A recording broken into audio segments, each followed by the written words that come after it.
my name is Siti Atira Uzma binti Sudin. Hi, my name is Shafqa Zarifah binti Zakaria. Hi, my name is Hanraida binti Aizamuddin.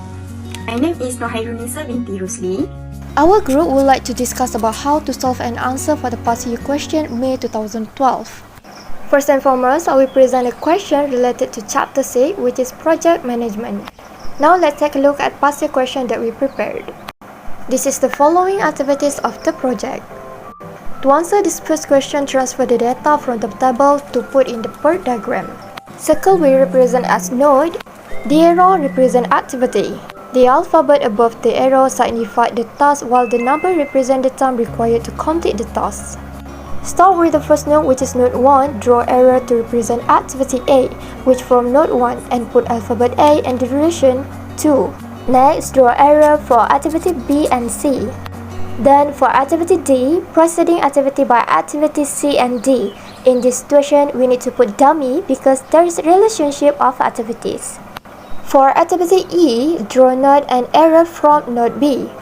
Next, for activity F, draw node from node C and draw arrow. Don't forget to put alphabet F and duration 2. For the next situation, activity G, we have to put dummy. Draw node from activity F and activity D. Draw dummy line and draw arrow for represent activity G. After that, draw node and arrow from node E to continue for activity H.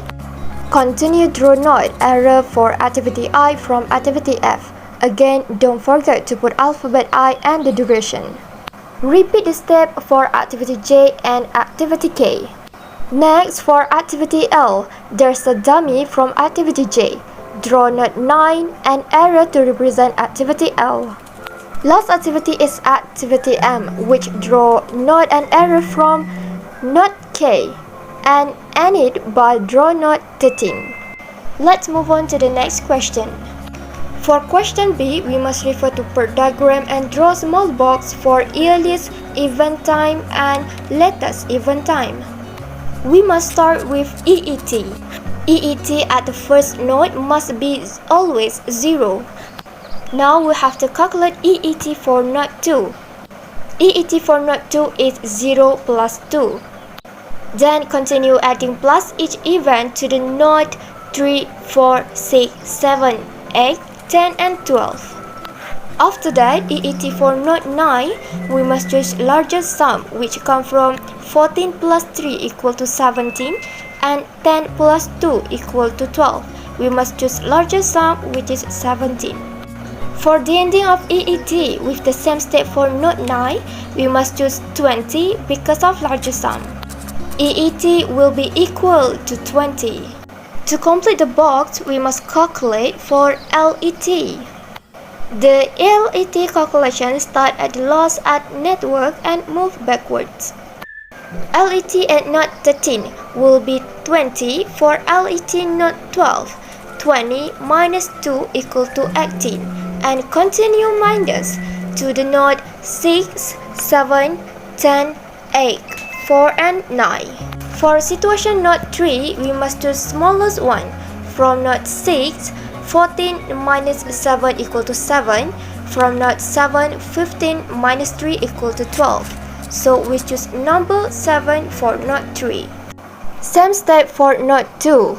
We have to choose number 2 from node 3, which is 7 minus 5 equal to 2. At the end of node 1, it should be 0.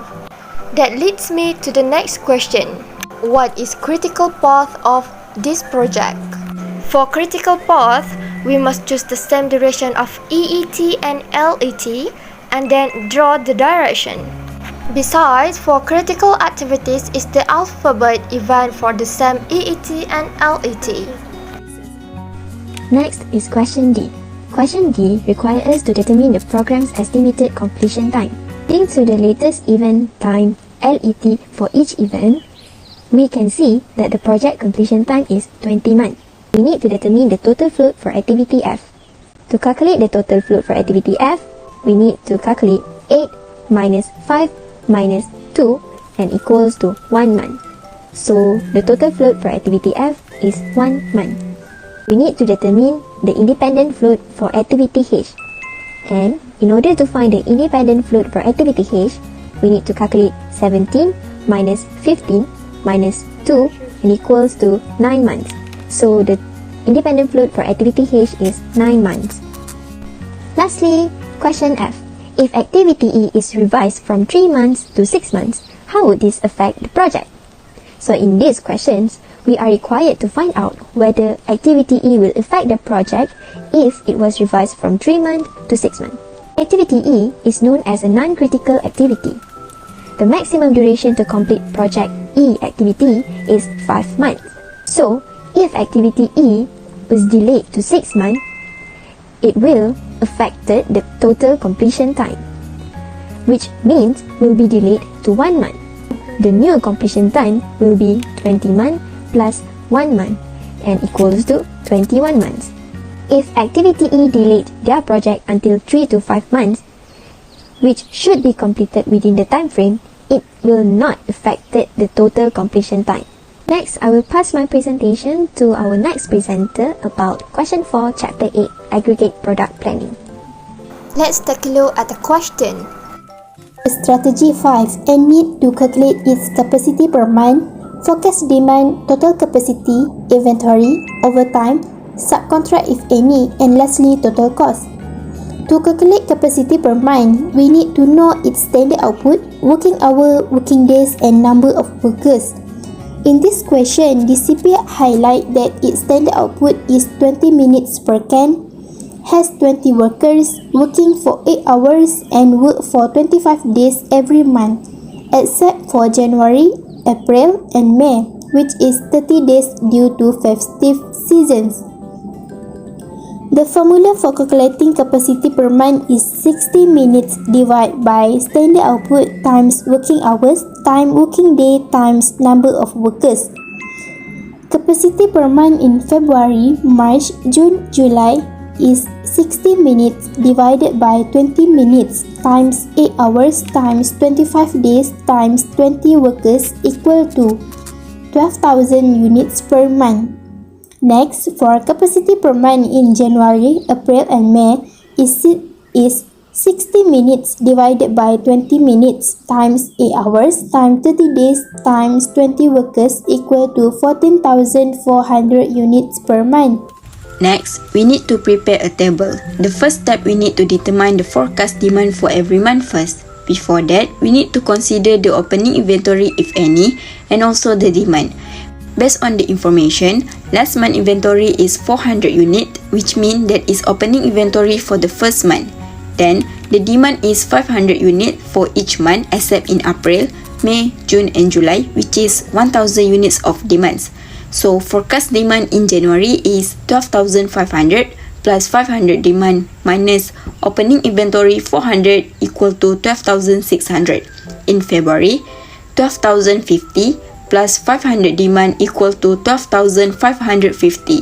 In March, 10,085 plus 500 demand equal to 10,585. In April, 13,800 plus 1,000 demand equal to 14,800. In May, 19,020 plus 1,000 demand equal to 20,020. In June, 12,480 plus 1,000 demand equal to 13,480. Lastly, in July is 11,440 plus 1,000 demand equal to 12,440. Next, we need to determine the capacity. The capacity is already calculated, so I will just take the amount. 12,000 units in February, March, June, and July. 14,400 units in January, April, and May. Next, we need to determine either it is excess or shortage. If excess, it need to convert in inventory, and if shortage, it need to convert in overtime. How determine excess or shortage? It is capacity minus forecast demand. In January, we have 1,800 excess, so 1,800 we transfer to inventory.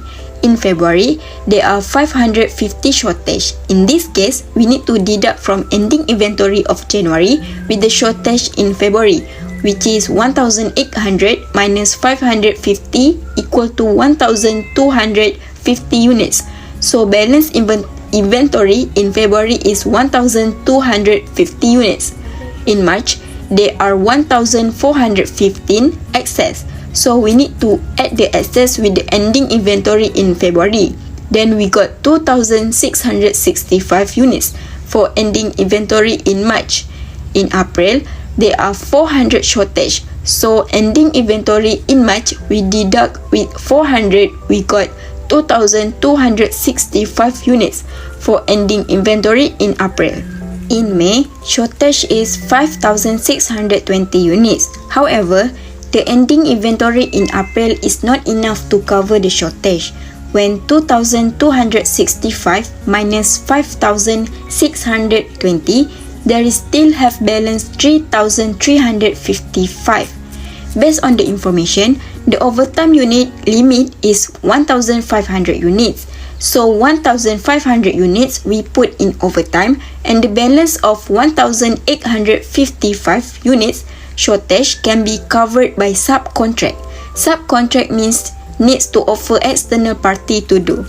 In June, shortage is 1,480, but there is no ending inventory to cover the shortage, so we need to transfer the shortage of 1,480 to overtime. Last but not least, in July, shortage is 440. There is no ending inventory to cover, so we transfer the shortage of 440 to overtime. And finally, we got total capacity is 91,200, total inventory 7,980, total overtime 3,420, total subcontract 1,855. That is all from us. Thank you.